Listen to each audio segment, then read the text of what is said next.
ये बात सही में सच है कि 62,000 से भी ज़्यादा लोगों के इंडिविजुअल इंटरव्यू में 15% से ज़्यादा लोग 15 साल के बच्चे थे। 19 साल से कम उम्र वाले बच्चों की संख्या 20% थी। 87,000 से भी ज़्यादा फाइल रजिस्टर करे गए थे केरला में। ये डेटा स्टेट असेंबली में प्रेजेंट किया गया था यहाँ के मिनिस्टर पिनियाराई विजयनन के थ्रू।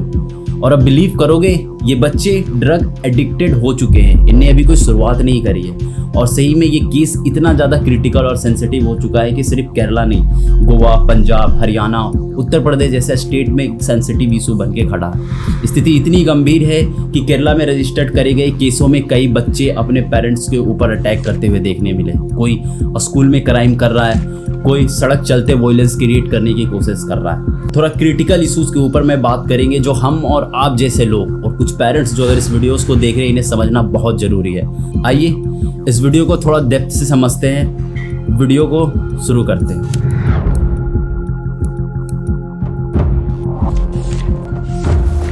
इस वीडियो में जितने भी रिसर्च पेपर यूज करे गए हैं वो ये सारे हैं और इसे मैं डिस्क्रिप्शन पे अटैच कर दूंगा। जितने भी रिसोर्सेज की वेरिफिकेशन चाहिए आप ये PDF डाउनलोड कर लेना डिस्क्रिप्शन से। देन फिर कोई क्वेश्चंस कमेंट कर सकते हो, जवाब मिल जाएगा। अब जहाँ तक दोस्तों बात है ड्रग एडिक्टिविटी या वो स्मोकिंग हो या नॉन स्मोकिंग एडिक्शन हो, एक 15, 17, 18, 19 साल 20 साल का बच्चा इन सब चीज़ों में एडिक्ट होता है तो हम उस पॉइंट को एक बार देखने की कोशिश करेंगे जिसमें हम और आप जैसे लोगों का कंट्रोल हो सकता है। वैसे इस पॉइंट को हम लोग 4 से 5 पॉइंट पे डिवाइड करते हैं। Family dynamic, parenting, smoking, peer pressure, marketing and advertisement, psychological और इमोशनल फैक्टर। वैसे तो इसमें कई सारी चीज़ें इन डेप्थ भी है, जैसे साइकोलॉजिकल में हम लोग मेंटल स्टेट, सेल्फ एस्टीम, एक क्यूरियोसिटी जो बच्चों के अंदर में इस उम्र में बहुत ज़्यादा होती है। उसके बाद आता है हमारा ईजी अवेलेबिलिटी, जो ये ड्रग और नारकोटिक्स प्रोडक्ट मार्केट में इतनी ईजी तरीके से अवेलेबल होते हैं, इस चीज़ के कारण भी लोग क्यूरियस होकर इस प्रोडक्ट को यूज़ करने की कोशिश करते हैं। ये फैक्टर जो आपको दिख रहा है स्क्रीन पे, ये एक्चुअली में बेसिक्स है जो रियल में हमारे डे टू डे लाइफ में बहुत तेज़ी से इम्पैक्ट कर रहे हैं। वैसे पहले 2 पॉइंट को बहुत बेहतर से समझना है तो ये फैमिली डायनेमिक और पेरेंटिंग, ये 2 चीज़ें हमारे इंडिया के नॉर्थ साइड हरियाणा में बहुत अच्छे से देखी जा सकती है। तो ये रिसर्च PDF लिखी गई थी, 1000 से भी ज़्यादा लोगों के ऊपर में स्टडी करी गई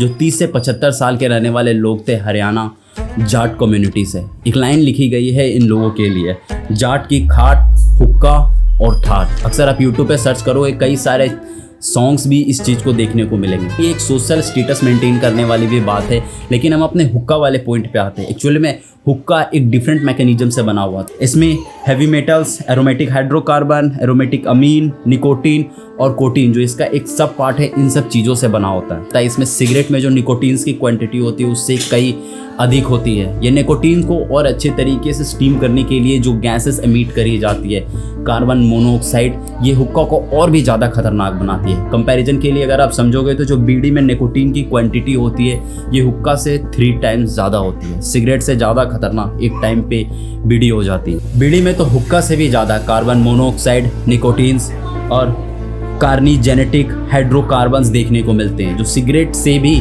अधिक है। रिसर्च पेपर पे तो ये भी लिखे गए इस हुक्का और बीड़ी से हमारा टोटल कार्डियोवरस डिजीज़ हो सकता है, लीवर, लंग्स, हार्ट जैसे फेलवर के कारण बन सकते हैं। इवन मेंटल डिसऑर्डर जो हमारा DNA मेटालेशन से वहाँ तक भी इन्फ्लुएंस हो जाती है। हालांकि 1 मिनट का समय दो मैं DNA मेटालेशन को समझाता हूँ। इसे ऐसा मानो कि ये कंप्लीट DNA का सीक्वेंस है जिसमें अलग अलग जीन्स हैं और जो मेटालेशन है एक एनवायरनमेंट में जहाँ पे स्मोकिंग हो रही है वहाँ पे रहने से ये जो हेवी मेटल्स हैं, निकोटीन, हाइड्रोकार्बन, हमारे बॉडी के अंदर में इस जीन्स के बीच में जाके फिट होते हैं। एक ऐसी लाइब्रेरी जिसमें सीक्वेंस में बुक रखे हुए हैं और इस बुक के अंदर में जो नंबर ऑफ पेजेस हैं जिसे हम जिन बोल रहे हैं, ये मानो कि बाहर से आप एक स्टिकी नोट इंपोर्ट कर रहे हो इस सेल्स में। और अक्सर प्रॉब्लम ऐसी होती है कि ये सेल्स अगर हटा दिया जाए तो फिर से आपके जीन्स काम करेंगे और DNA के सीक्वेंस मेंटेन रहेंगे। अगर ये सीक्वेंस फिर से ये स्टिकी नोट पुट कर दिया जाए तो इसमें डिफेक्ट होगा। ये जीन्स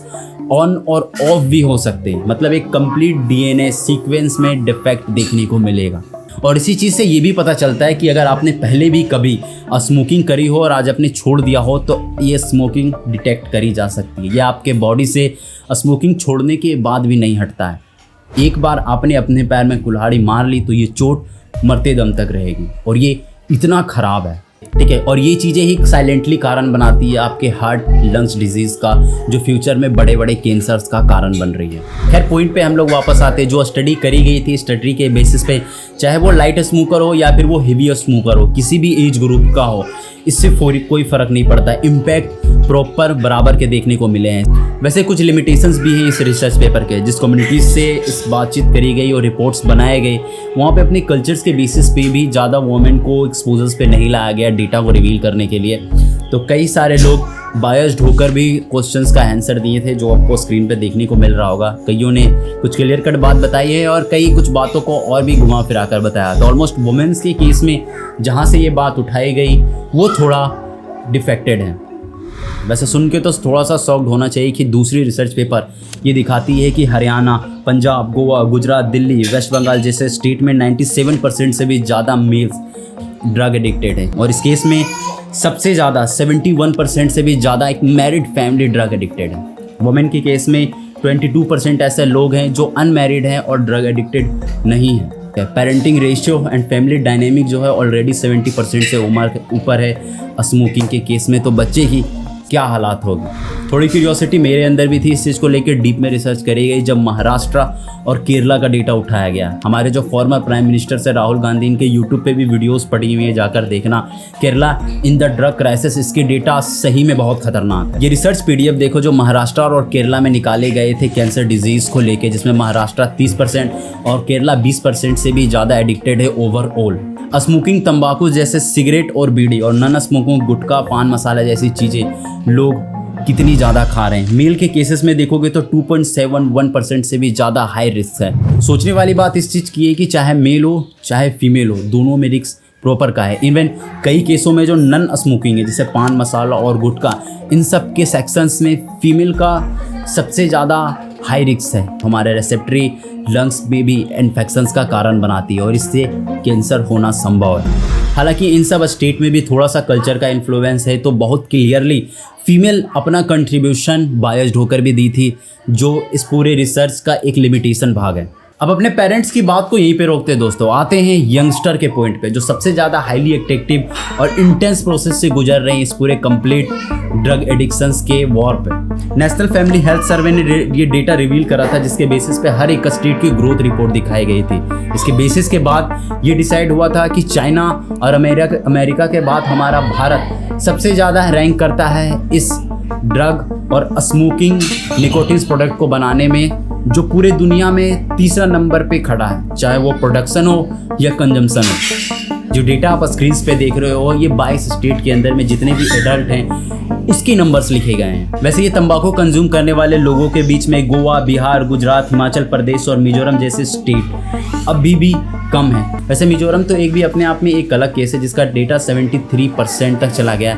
इसे हम लोग किसी अगले वीडियो में बड़ी ब्रीफ में समझने की कोशिश करेंगे कि आखिर क्यों मिजोरम इतनी हाईली एडिक्टिव हुआ है। इसके पीछे अच्छा खासा रीज़न है जो मैंने स्टडी करा है, हम लोग बात करेंगे। केरला भी एक अच्छा पॉइंट है कि पिछले लंबे समय से लेके केरला अपने आप में इम्प्रूवमेंट करा है, लेकिन 2019 के बाद से लेके केरला सेंसिटिव होते जा रहा है। ये डेटा देखो, पिछले 2 साल के अंदर में सरकार हर महीने 300 से भी ज़्यादा केसेस फाइल कर रही हैं और सब केसेस में 12, 14, 15 साल के बच्चे इन्वॉल्व हैं और सब के सब ड्रग एडिक्टेड।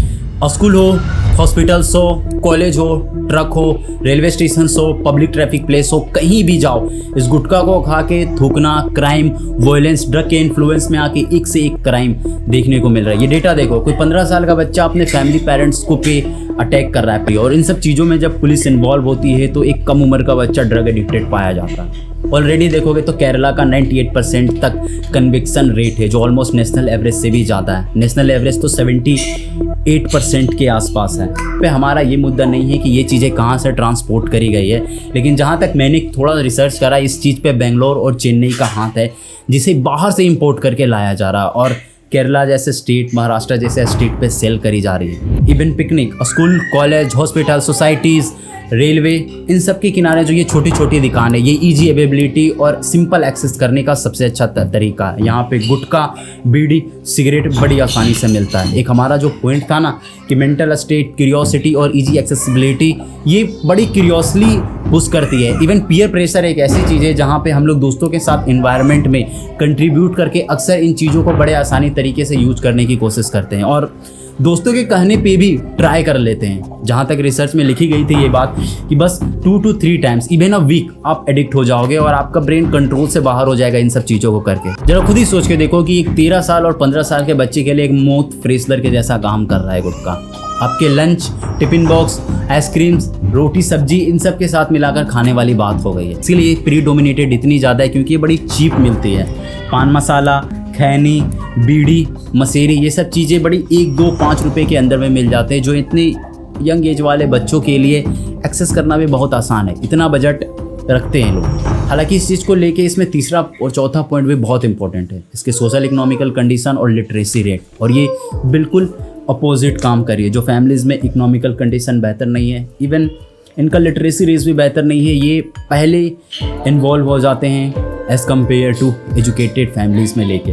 हालांकि ये चीज़ भूलना नहीं चाहिए कि अर्बन एरियाज़ में जितने जो एजुकेटेड फैमिलीज़ हैं अच्छे खासे, उनमें भी पूरा फैमिली डायनेमिक स्मोकिंग से एडिक्टेड है, जो इनडायरेक्टली जाकर वहाँ के चिल्ड्रन पे इम्पैक्ट कर रहा है। कुछ तो कमज़ोर हैं, कुछ अपनी आदतों से भी मजबूर हैं, जिसका असर जाने अनजाने में इतनी कम उम्र में रहने वाले बच्चों को झेलना पड़ता है। मैंने जो आपको क्राइम, वायलेंस, गैंग वॉर, अपने आप को सुपीरियर और मैस्कुलैरिटी दिखाने की बात आ जाती है, सोशल इन्फ्लुएंस और इवन डिजिटल वर्ल्ड में इनका भी बहुत बड़ा हाथ रहता है। इस चीज़ को लेकर बहुत अच्छी सी मूवी रिलीज़ करी गई थी नेटफ्लिक्स में पिछले 2-3 महीने पहले, 13 मार्च 2025 को, एडोलेसेंस। इस चीज़ में दिखाया गया था कि कैसे एक बच्चा साइकोलॉजिकल क्राइम करता है अपने 13 साल के फीमेल स्कूल फ्रेंड को मारकर। इस चीज़ से पता चला कि फैमिली पेरेंटिंग और सोशल एनवायरनमेंट, इवन हमारी मॉडर्न मीडिया और जिस तरीके से हम कंटेंट कंज्यूम कर रहे हैं डिजिटल वर्ल्ड में, जो प्रोग्रामिंग हमारे अंदर हो रही है, इससे कितना बड़ा असर पड़ता है एक छोटी से बच्चे के मेंटल स्टेट पे। और यहाँ पे फैमिली की जो पेरेंटिंग है, इस पर बहुत बड़ा सवाल करा गया था कि आखिर क्या छूट गई थी उस बच्चे के अंदर में जिससे इतने बड़े स्टेप उठाए गए थे। वैसे देखोगे तो हमारे सोसाइटी को सेव करने में थोड़े इस टॉक्सिक मैस्कुलिनिटी वाले फिल्में, रेडिकल आइडियोलॉजी और इतनी बढ़िया एडवर्टाइजमेंट का योगदान भी सड़क चलते हम देख रहे हैं। और फिर सवाल उठता है कि आखिर इसके जिम्मेदार कौन है? आप पेरेंट्स, ये एनवायरनमेंट, ये सोसाइटी, ये हमारा कल्चर। हालांकि इस चीज़ को लेके हमारे सरकार की पॉलिसीज़ और NGOs के जो स्टेप्स रहे थे, इस चीज़ को भी क्यों नकारा जाए। जो गवर्नमेंट के पॉलिसीज़ थे, सिगरेट एंड निकोटिन एक्ट 2007 और 2008 में बहुत ज़्यादा एक्टिव रही थी हमारे सारे स्टेट और टेरिटरीज़ में, जिसमें कई सारे ऑर्गेनाइजेशन और लोकल NGOs का भी हाथ रहा था। हालांकि इस चीज़ को बताते हुए बड़ा अजीब लगता है कि क्या फ़र्क पड़ता है जब इतने बड़े इन्फ्लुएंस, सोशल स्टार्स, मीडिया इन सब चीज़ों पे ध्यान नहीं दे रही है, बचाने के बजाय उसे फंसाने का काम कर रहा है। वैसे ये वीडियो बनाने के पीछे मेरा पर्पस भी यही था कि जो हमारा हर एक स्टेट का एनवायरनमेंट है वो अलग अलग तरीके से इम्पैक्ट कर रहा है, और ओवरऑल जो कंप्लीट लॉस है वो पूरे इंडिया में देखने को मिल रही है। वैसे ये मॉडर्न वर्ल्ड में रूल ही अलग हो चुका है, ये डिसिप्लिन पनिशमेंट की तरह काम करता है। सक्सेस और फेलियर को लेकर लोग बहुत ज़्यादा प्रेशराइज्ड हैं। वर्क और वर्क और वर्क, ये बच्चे, फैमिली और मेंबर्स का खास कोई मतलब नहीं रह गया। एक बहुत अच्छा सेपरेशन रूरल और अर्बन वाले एरियाज़ में हो चुका है। मॉडर्न लाइफ जो ज़्यादा से ज़्यादा लग्जरी, एडवांस और सोफ वाली लाइफ स्टाइल में चल जाती है, जिससे ये बच्चे डिफेक्ट होते हैं। पॉइंट्स आपको समझ में आएंगे जो मैं आपको बताना चाह रहा था। ये आपकी जिम्मेदारी है, थोड़ा कंट्रीब्यूशन तो दे ही सकते हैं अपने फ़ायदे के लिए भी। उम्मीद है ये वीडियो आपको पसंद लगा होगा। हम लोग किसी अगले वीडियोस पे जल्दी मिलेंगे। आप सभी का बहुत बहुत धन्यवाद वीडियो देखने के लिए।